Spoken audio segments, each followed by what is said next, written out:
Hello everyone, welcome to my channel. I am doctor Tanvi Shaikh. आज हमारा topic है depression. So let us know the truth about depression. क्या depression सच में होता है? तो डिप्रेशन एक मूड है, डिप्रेस्ड रहना जो जिसे हम कहते हैं। इन्हें कॉमन शब्द में हम सैडनेस, उदास रहना, लो मूड ऐसे शब्दों से डिस्क्राइब करते हैं। जो मूड है वो कुछ हद तक नॉर्मल रह सकता है जब वो आपके रूटीन फंक्शनिंग पे, आपके डेली कामों में इफेक्ट नहीं करे और समय के साथ बीत जाए। लेकिन जब ये आपके फंक्शनिंग पे इफेक्ट करने लगता है तब ये सिर्फ मूड नहीं रहता बट ये डिसऑर्डर की तरफ जा सकता है। तो डिप्रेशन के लक्षण आप कैसे पहचानेंगे? डिप्रेशन के मरीजों में अक्सर आप देखेंगे कि उनका मन उदास रहता है।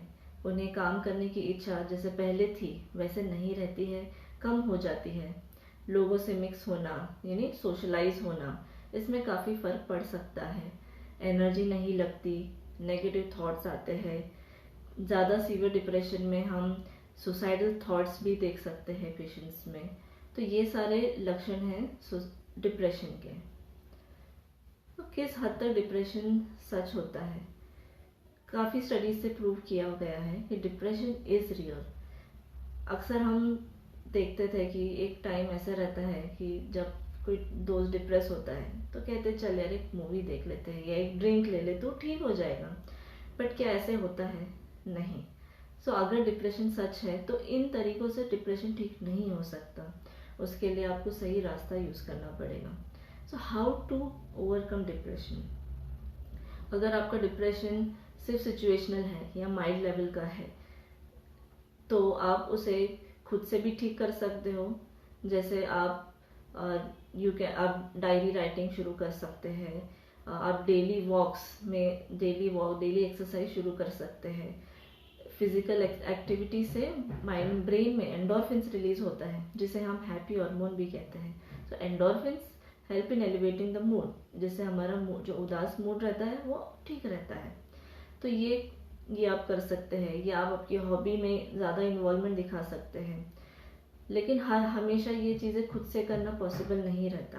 काफ़ी बार ये जो स्टेट ऑफ डिप्रेशन का जो स्टेट है ये आइडेंटिफाई करना ही मुश्किल रहता है।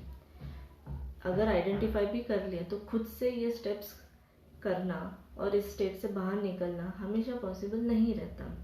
सीवियर डिप्रेशन के पेशेंट को ये भी नहीं समझ में आता कि वो डिप्रेस्ड है और इससे किस तरह बाहर निकला जाए। ऐसे सिचुएशन में जो उनके अटेंडेंस यानी उनके रिलेटिव्स, दोस्त जो होते हैं, उनका ऑब्जर्वेशन काफ़ी इम्पोर्टेंट रहता है।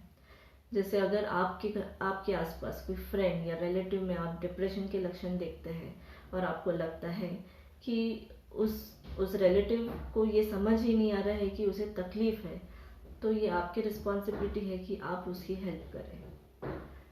तो अगर आप खुद से या आप किसी की मदद से आप डिप्रेशन को ओवरकम कर लेते हैं, well and good. But depression का हर फॉर्म सिर्फ इन मेथड से ठीक नहीं हो सकता। वहाँ पे आता है treatment. So role of treatment in depression. Treatment की जब बात करें तो generally allopathic mode of treatment काफ़ी सालों से प्रेफर किया गया है। होम्योपैथी और आयुर्वेदा भी साइकेट्रिक इलनेस में रोल प्ले करते हैं। I will share a case of major depressive disorder. तो ये केस है एक 52 ईयर ओल्ड मेल पेशेंट का जो प्रोफेशनली एक ट्रेडर रहे हैं, जो ऑनलाइन ट्रेडिंग करते थे। लॉकडाउन के बाद से इन्हें मिक्स एंजाइटी विद डिप्रेशन शुरू हो गया। बिजनेस फेलियर्स और काफ़ी स्ट्रेस की वजह से ये सारी कंप्लेंट शुरू हो गई, जो धीरे धीरे इतनी बढ़ गई कि ये मेजर डिप्रेशन में कन्वर्ट हो गए।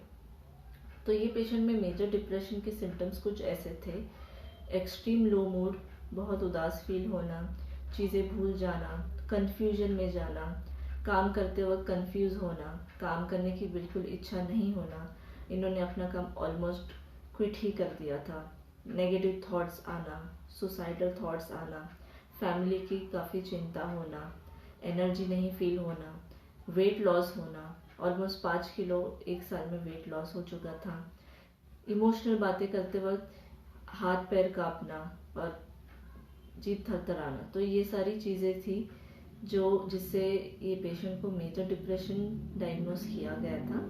ये पेशेंट में होम्योपैथिक मेडिसिन से ट्रीटमेंट किया गया और काफ़ी अच्छे रिजल्ट्स मिले थे।